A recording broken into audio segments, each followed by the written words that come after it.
Now, as the Hogwarts Express is not due for another 8 hours, I suggest that you take your time to unpack and rest before your friends arrive. No doubt you will have plenty of studying to do with your OWLs being soon upon you. Oh yes, thought Harry, the OWLs. I think perhaps I should submit my recent successes against dark wizards as proof that I have already met the exam criteria for defense and save myself the time, he replied dolefully. That and Muggle studies. An excellent idea, Harry, replied Dumbledore as Harry rose before retreating towards the door that he had entered almost half an hour before. As the young wizard descended the stairs before making his way across the Great Hall's front corridor towards the common rooms, Dumbledore got to his feet again and began to watch the sudden rainstorm pelt his window with water against the backdrop of the courtyard.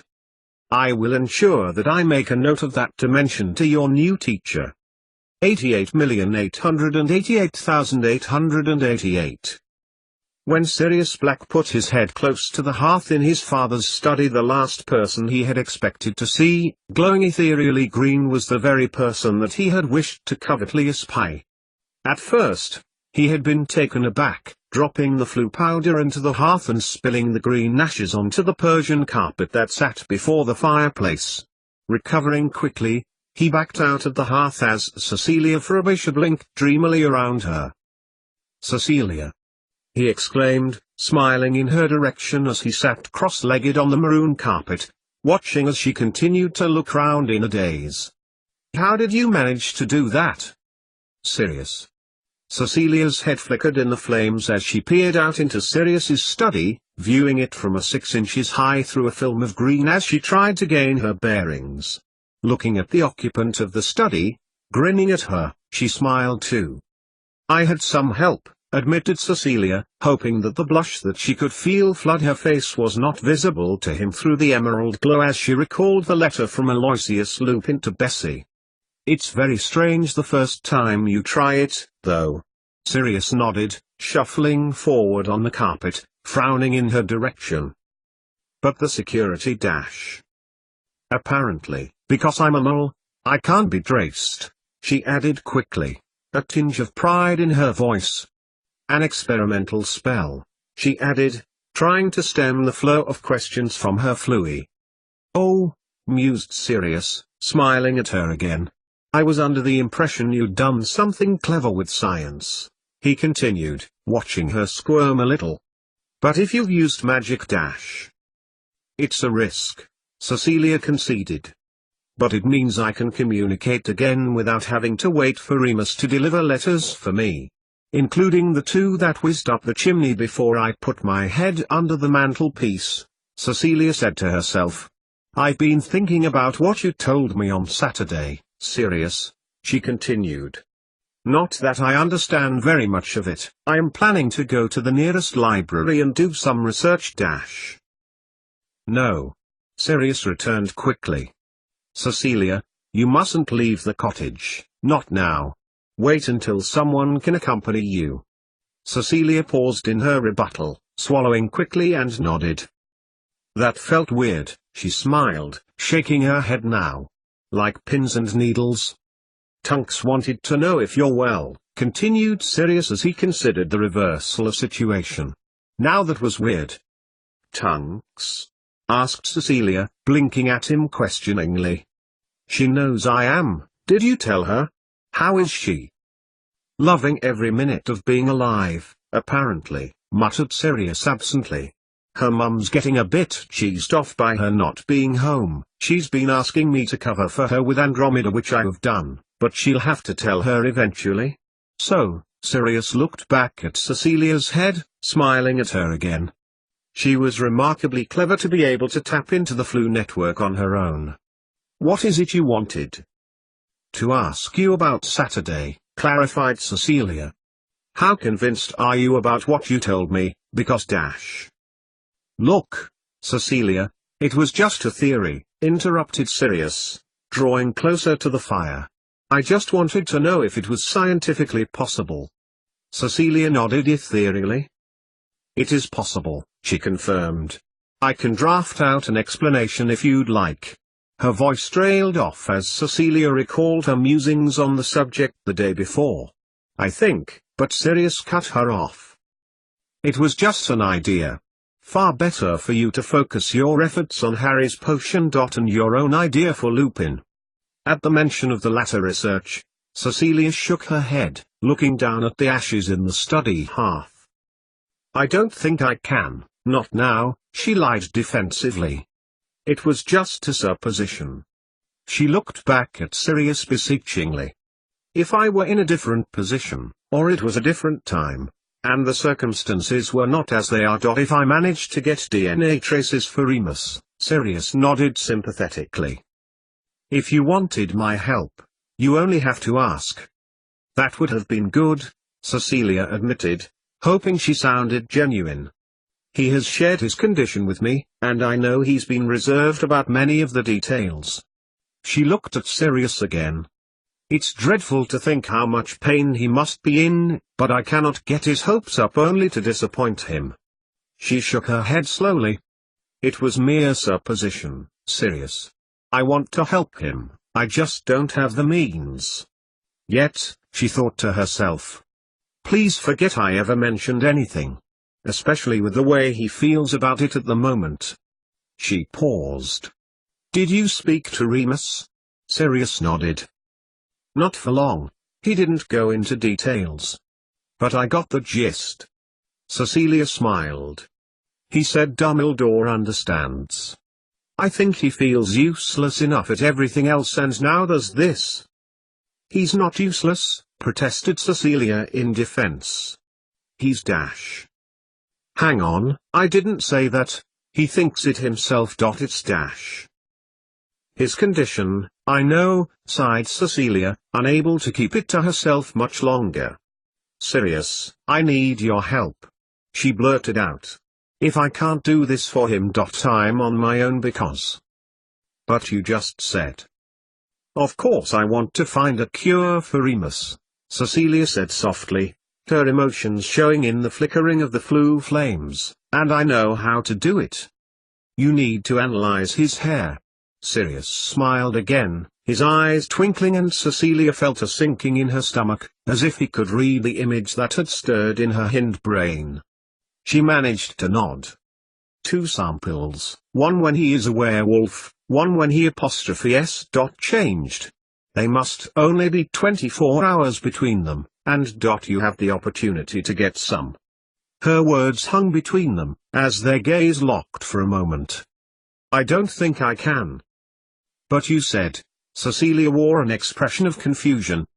Ignore what I said. Concentrate on the potion. Sirius's own expression changed, to one of resolution. You don't believe I am considering Harry in this? Her voice was low, her head bowed, and she tried to stop it from quavering as she cursed herself for mentioning her other research. Sirius moved further towards the fireplace. No, Cecilia. Not after what you did in February. Ignore my foolish ramblings and focus on what's necessary. Cecilia said nothing. She had heard that tone before. Concentrate on getting that potion done as quickly as possible, replied Sirius forthrightly. I will get the hair samples and get Tunks to get Nick to analyze them. Now, he smiled at Cecilia's submissive expression, I presume we'll be seeing you this evening?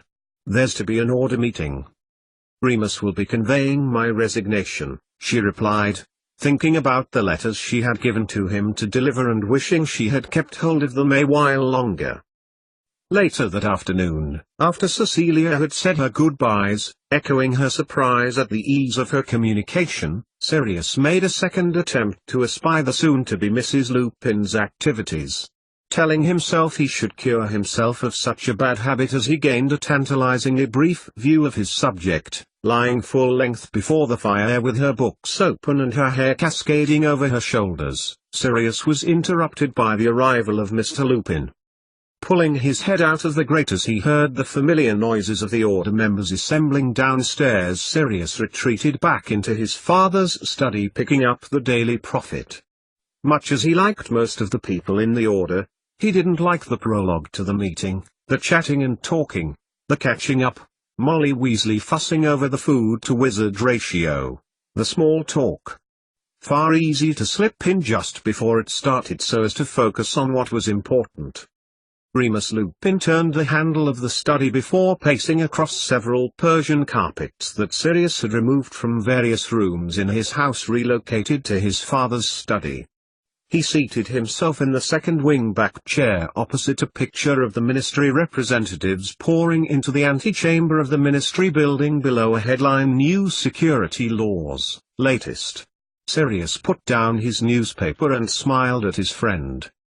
"You're early," said Sirius, folding the Daily Prophet in half and withdrawing his wand. He conjured a tray of tea onto the low coffee table between them. "Something wrong?" He took in his friend's dejected expression before leaning forward sympathetically. "I misjudged the time," replied Remus slowly. "It's been years since I've traveled by broom." And then to Sirius's surprise Remus described to his friend how his life was so restrictive because of the new werewolf regulations, how he was barred from apparitions. Then Remus described what he had been thinking about for the last 2 days. "She's getting restless there," Remus explained, his face a picture of misery. "Perhaps we should think about living in the mole world." "Has she said this?" asked Sirius in open astonishment. "No," Remus conceded, leaning back in his chair and frowning. "But it would be better for her. She'd be more comfortable. It'd be better for both of us and dash." "Remus, you're babbling," chided Sirius gently. "Stop getting yourself so upset. I don't like to see you in that way." He trailed off as Remus leaned forward again and he was surprised to see tears in his eyes. "I only feel like that because of her. I have something that I don't want to lose." Sirius leaned forward and smiled at his friend. "Why do you think that you'll lose her?" His words were soft, but firm. "Because." And then Remus told his best friend about the werewolf code, the words which had been mere silence when he had spoken to him 2 days ago. He told of the violations that he had committed, according to the ministry, over a period of 4 years, and how he would have to face a hearing to justify the violations. As Sirius listened to him, patting his arm sympathetically, he wondered how much of this he had shared with Cecilia. Not much, he speculated, if the charges were to do with the work he had undertaken for Dumbledore. "Oh, mate," said Sirius when Remus had finished. "You know that I'm here for you." "Are you here for me when?" Remus broke off and got to his feet. "Have you spoken to Cecilia about this?" Sirius cursed himself for asking the question, and tried to make it sound innocent. "I tried, Sirius," Remus replied, pacing away before turning back suddenly. "I did, up to a point." But Sirius said nothing and waited for Remus to tell him. "When I got back, Snape was the They were chatting." Remus began to return towards his friend and looked at him, a pained expression on his face. "Snape? Chatting?" Sirius replied. He looked incredulous and was about to say something else but stopped. "What about?" "Work," replied Remus dolefully, looking at the intricate pattern of a turquoise carpet with interest. "There you are, then," returned Sirius matter-of-factly, taking in that expression, the same one that he had seen on his friend's face when they found out James and Lily were going out. Remus smiled, Sirius recalled. But there was that same air of sadness that lingered now, tinged with betrayal. "Look, Moony, she loves you and only you. I have no doubt about that." Remus looked up, right into his best friend's eyes before taking a few paces towards him. "I love her so much, everything about her," he began. "And you are sure?" Sirius made the effort to sound firm. "Because you loved Lily once, then Tonks. And we don't know much about her." He trailed off and watched his friend smile. He knew what Sirius was trying to do and told him so. "If it didn't work on the night of the lunar eclipse, it won't now." Remus retook his seat and watched as Sirius poured the tea from the steaming teapot into 2 large cups. I'm never going to change my mind about her, Sirius, and I know she loves me. And yet you won't trust her with this, thought Sirius treacherously as he handed a cup of black tea to Remus. You love her but won't share the worst with her. If I have one regret is that I didn't make it happen sooner, continued Remus, a little more relaxed than he had been a few moments ago. If I could have been strong enough to talk to your cousin. If I'd not taken my eyes off Cecilia Jane Frobisher the first moment I saw her, if I'd spoken to her straight away, like, Remus broke off and looked at Sirius. Me, finished Sirius, shaking his head before taking a sip of his tea. A fine one I am for giving you relationship advice. I know her, Sirius, he continued, the worried frown returning, and I know she loves me. But something's not right, I can smell it. Then give her some trust, old friend. Don't keep punishing yourself for feeling this happiness. Remus looked down, this time at a lilac and primrose yellow carpet. It's difficult. Especially when I come home and there's another man in the house. And I was in the house too, the other day. Remus shot him a look, before nodding, defeated. He's Snape, for heaven's sake, continued Sirius, incredulity creeping in. He's Dash. But he's not a. You're not a. No. Don't say it. She loves you for you, wolf and all. Like you love her, Mile and all. Sirius was on his feet now, biting short his forthright words to stop him from giving away Cecilia's secret. Luckily Remus seemed not to notice. His friend smiled and nodded in agreement. Only Sirius, he thought, could put it that way. What's up? Said Sirius gently. We argued. Remus looked away again. At Sirius's unspoken expression of oh, he added, we made up, though.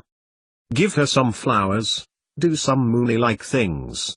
Sirius took another sip from the cup before reaching for a biscuit. I still think it would be best to leave the wizard world. All I wish is for a peaceful life. He looked at Sirius again. She talks in her sleep sometimes, as if she's fighting something inside. Well, that's not surprising, said Sirius dismissively. Considering what she's done in the last year, it's not surprising things are playing on her mind. A moment passed between them. Eventually Remus spoke as a picture appeared in his mind of Cecilia's happy, smiling face. I'll talk to her, he concluded, nodding decisively. I'm so happy for you, Moony, I really am. And then Remus asked something of Sirius that made his friend's heart melt, something to which he agreed wholeheartedly and secured their status as best of friends. Remus asked Sirius to be his best man when he and Cecilia eventually got married. Getting to his feet as the noise from downstairs had grown to a moderate din, Sirius magicked away the tea tray before making his way across the becarpeted study. Come on, it'll be starting in a minute. Dumbledore do his nut if we're late. Taking their seats near the rear of the group, which had again assembled in the living room, far more hospitable since Christmas, the cleaning spell that had infested the furniture, curtains and carpets had, despite all the odds, lasted. Remus had already handed Cecilia's letter to Minerva before he had sought Sirius and was actually quite relieved to be free of one burden. As Dumbledore made to begin, sitting to the right of the two wizards who had almost been late to the meeting, another wizard dashed through the hall door, looking flustered as if her presence at Grimmauld Place she had only just remembered. Tunks's blue hair was covered in flue dust which fell to the floor like magical dandruff as she issued her profuse apologies to Dumbledore for her timekeeping. Nodding his head slowly and gesturing in the direction of some empty chairs to his left, Dumbledore completed his arc and stood before the Order members who he had addressed in the Great Hall at Hogwarts 2.5 months ago. There were some absences. Indeed, the chatter that had prevailed just before he had called the group to order was dotted with reminiscences of members who had given their lives at the Great Battle. Above the low chattering that was enduring amongst the wizards before him, Dumbledore glanced around, waiting for the muttering to reduce to nothing. As the sound ebbed, the head of the Order of the Phoenix began to speak. witches and wizards of the Order. A new beginning. He looked at the wizards again, at rapt faces in awe of what he was about to say. Minerva had told him the details of their previous meeting, and they knew that he was facing the Wizengamot, and that through certain members rumors and gossip about the trial would have begun to permeate. As you know, 3 days ago I stood before a contemporary of mine under charges of reciprocation. Several edicts were issued by Bonaccord, one of which, that was hastily withdrawn, might have meant that each and every one of you sitting before me would now be in serious trouble. Murmuring. This piece of news was not unfamiliar to them. Continuing, Dumbledore smiled, raising his hands until his arms were raised in a V. Under their own rules they cannot stop us. His joyful voice rang out around number 12's packed living room. Cornelius Fudge would dearly like the universal link. Do not get me wrong on this score. As I have said before, it would seem he would do anything to get it, including sending Dolores Umbridge and a Mysteria to the school. I will come on to this shortly. First I must share the main points of the trial which, quite frankly, spoiled an otherwise lovely Saturday afternoon. This time, no sound could be heard as Dumbledore continued. Every one of them was waiting with bated breath for the head of their order to continue. The Wizengamot brought forth evidence demonstrating that moles cannot be trusted with wizard secrets. My own evidence, of Cecilia Frobisher's work, did not, alas, sway them. The Wizengamot came to the conclusion that while at the same time moles were too clever and their knowledge of the wizard world too risky to us, and as such were a threat on our very way of life, they were also in danger of attack from wizards themselves.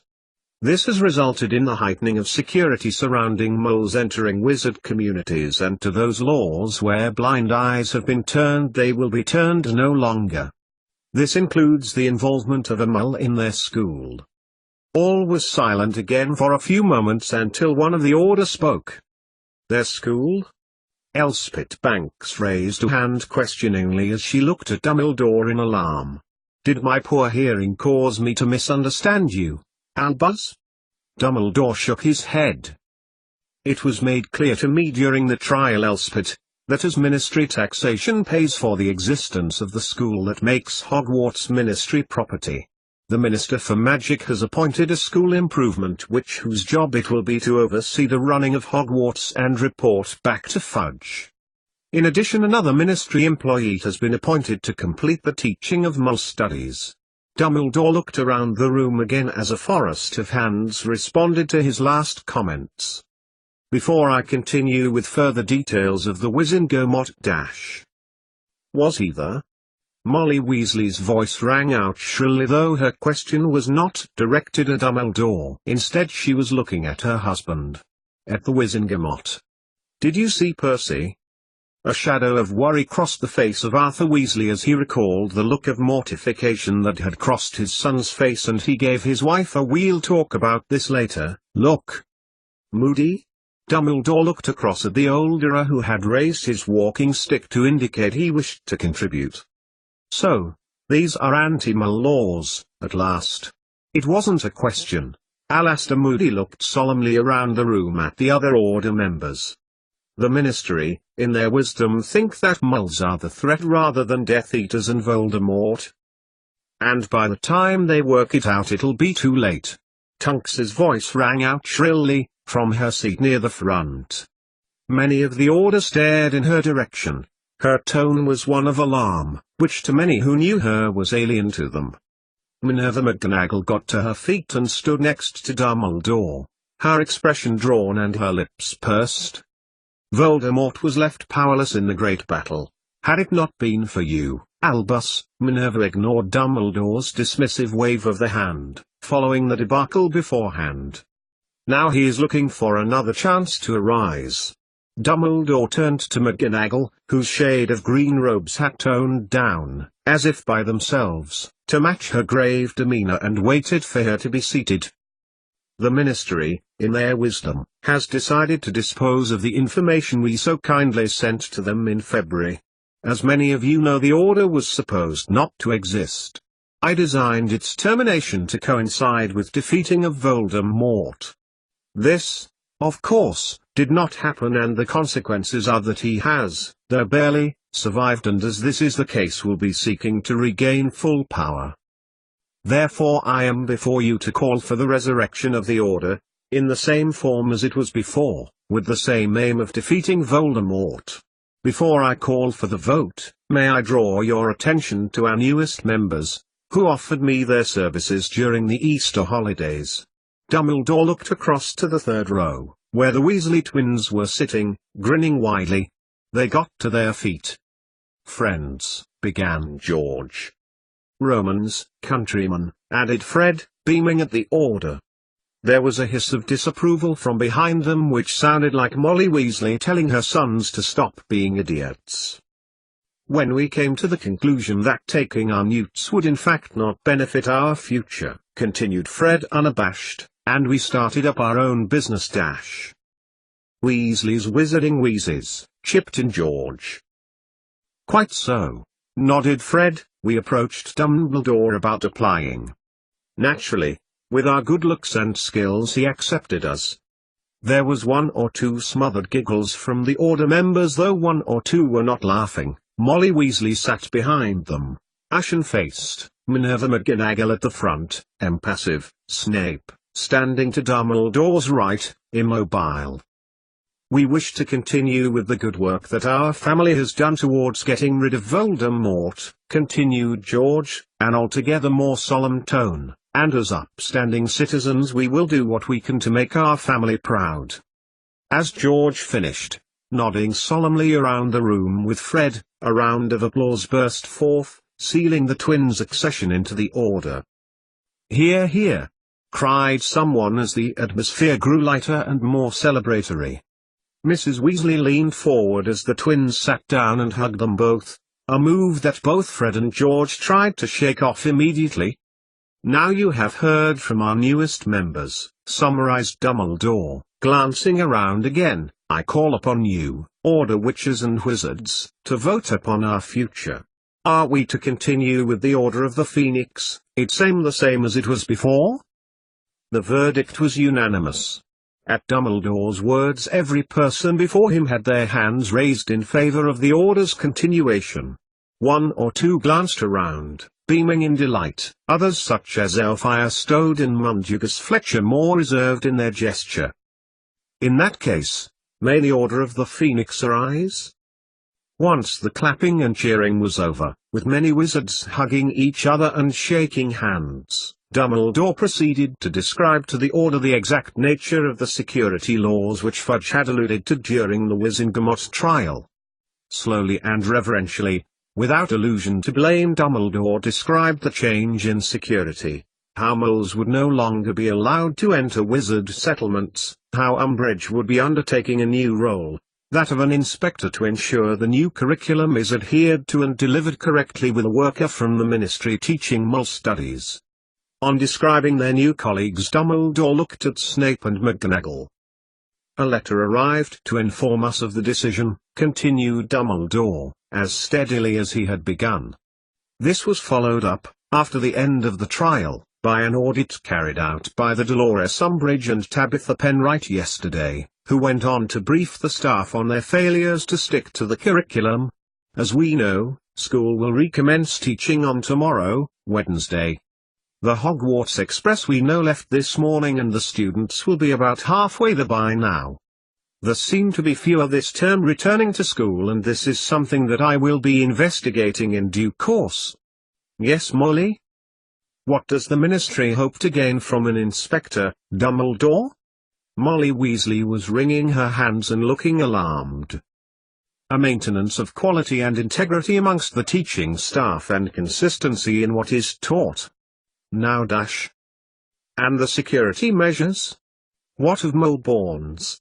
interrupted Molly, still looking concerned.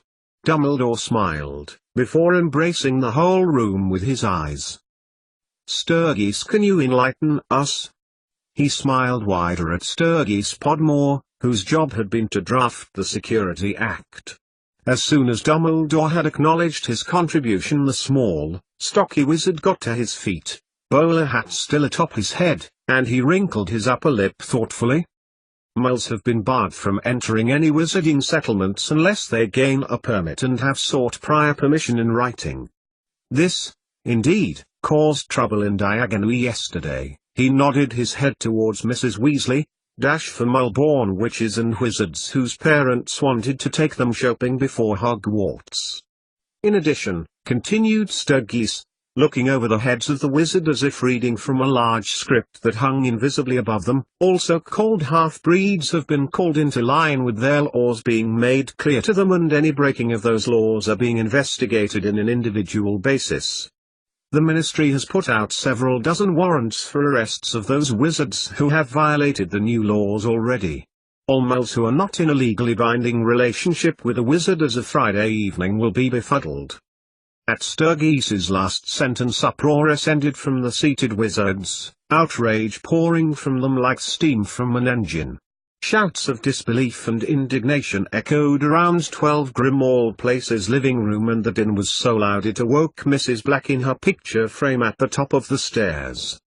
In amongst the cacophony one wizard sat quietly, bowing his head. "But they cannot stop our meetings," declared Arthur Weasley triumphantly over the noise. At his words many of the wizards suspended their vocal discord. "I mean," he continued, getting to his feet and addressing the order unannounced, he was going to until Francis Wem pointed out that it would include the Ministers' Gobstones Club meetings. At Mr. Weasley's words a great cheer erupted before finally, without prompting by Dumbledore, the order members settled back down to listen. Dumbledore stepped forward again, ushering an immobile Sturgis to finish his sharing of Ministry information. "Oh, yes, of course," continued Sirius, nodding slowly. "As a consequence of the Security Act, 3 dozen more wizards and witches have been taken on in Kingsley's department and another 50 throughout the Magical Law Enforcement Department." Once he had finished, Sturgis gave Dumbledore a small bow before returning to his seat on the second row. "Yes, Arthur?" This time Mr. Weasley had raised a hand, his eyes darting around before looking at Dumbledore. "And Cecilia? Arthur says the decree was that you were to befuddle her, Albus." "That is indeed correct, Molly," Dumbledore, exhaling slowly. "As far as the Ministry is concerned, this has been done. I took memories from other moles in our employ many years ago. Cecilia Frobisher is safe from befuddlement. The Ministry have the answer they were looking for, and the memories contain what the Ministry want to believe about the events rather than what actually went on." Dumbledore clasped his hands together in a gesture of gratitude, looking at the Ministry employees amongst them. "And I thank the you who, at the Ministry, took every opportunity to lose vital information, disrupt its flow or otherwise mislead our government representatives, especially Kingsley." Dumbledore looked across at the dark-skinned wizard, the most senior in the Ministry, who incinerated a whole filing cabinet in the Auror office and another stack in the Law Enforcement Department. Every order member looked across at Shacklebolt, and the usually cool-tempered, austere Kingsley looked furtively round the room, before smiling at the order, his face tinged with red. "Now under judgment," began Kingsley, ignoring Dumbledore's acclaim to his misdemeanors. "The information has been destroyed and the Ministry staff returned to their proper jobs." "So they're ignoring it? Is that what you mean?" Doris Crockwood, an elderly witch bedraped in a vivid, multicolored shawl, called out to Kingsley from the front. Kingsley didn't answer, but turned to Dumbledore, who was already resuming his position before them. "It means, Doris, that we are back in business." This time, the order cheered. "And Mrs. Frobisher?" Tonks raised her hand from the back of the throng as the jubilation ebbed and died. "What of she?" "Yes, what of she, Lupin?" asked Fred, nudging George. "The Weasley twins in the order," thought Remus, sighing. "What a picnic that's going to be." "When are you two tying the knot?" asked George, winking. A snort of disapproval came from behind the twins, and Fred turned to their mother, whispering something to the effect that George was only asking. "Not yet," confessed Remus, closing his eyes momentarily. "However, there will be one, eventually." "She'll look beautiful," said Mrs. Weasley, frowning at her errant sons. "But, what's to become of her before then?" The question hung in the air as Dumbledore scanned the Order members again, before nodding slowly in their direction. "Her work will continue as planned. She is well protected at the Lupin Cottage, and in collaboration with Severus she will continue to refine Harry's potion. I have discussed the implications with Harry about the prophecy and our plan of action. Harry's still a child," interrupted Sirius. "I do not believe." He trailed off as Dumbledore raised a hand. "I have put the proposal to Harry, it is true," said Dumbledore quietly. "However, the choice is still his." "And the potion?" asked Moody, turning to look at Severus Snape. "Can you tell us more about that, Snape? Perhaps with less technical language?" "We are still working on that," said Snape, stiffly. "We are in the process of refining what we had last time, in order for it to be more stable when Harry takes it again." From his position 2 seats away, Remus pulled out a letter which he passed to Sirius to hand to Snape. Wordlessly, Snape stowed it away inside his robe, nodding briefly at Remus. "What about the location of our planned attack?" continued Sirius. "I know we discussed that it would be in the Ministry." Dumbledore nodded.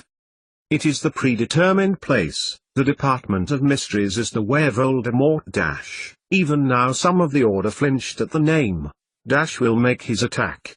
I have informed Harry of what is kept there." "You say he has a choice," said Molly slowly, her voice quavering and soft again. "How did he take the news of the prophecy?" "I explained to him that the choice was his."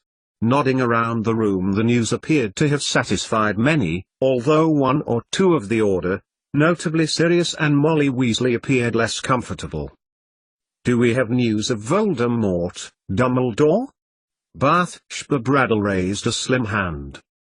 "We have limited information now. Severus is no longer a trusted spy, a situation I intend to rectify in due course.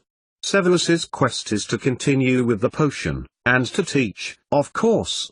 It is sought by the Ministry and, as the new Mole Studies teacher is from the Ministry, she is therefore seeking the universal link in order to furnish Fudge with the satisfaction that they have it, even if they do not understand it.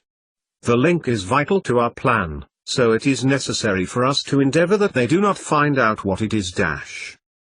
Indeed," added Snape, getting to his feet. "Cecilia Frobisher has since refined her hypothesis." Around him a sea of blank faces looked back at him. "We have refined our understanding of what the universal link is," he reiterated slowly, as if talking to particularly dense 15-year-olds, "and how it connects muggles and wizards. It is not as straightforward as we thought." "These things never are," nodded Minerva sagely. "And you are going to share this, Severus?" asked Sirius. Slowly Snape turned his head to the master of the house. "When things become more apparent, more damage might be caused if we were lax in our conception of the link. And I am sure, with your concern about your godson, you would prefer us to be working on a sound theory, Sirius." "Indeed." Sirius nodded in agreement. Before he could continue, Dumbledore stepped in, perhaps a subconscious act born from the inevitable argument that used to be the result of a conversation between the two wizards. "Witches and wizards of the Order, there is plenty that is not clear, and this I beg you, dear friends and colleagues, to be patient. It will come. The finer details are being secured, but our plan is the same. Voldemort will enter the Ministry and, more specifically, the Department of Mysteries. From there he will launch an attack, for he is after something in addition to the prophecy. The Order of the Phoenix has been reborn, and we are resurrected. It is up to us to ensure, as we have always done by whatever means we can, that he doesn't get it.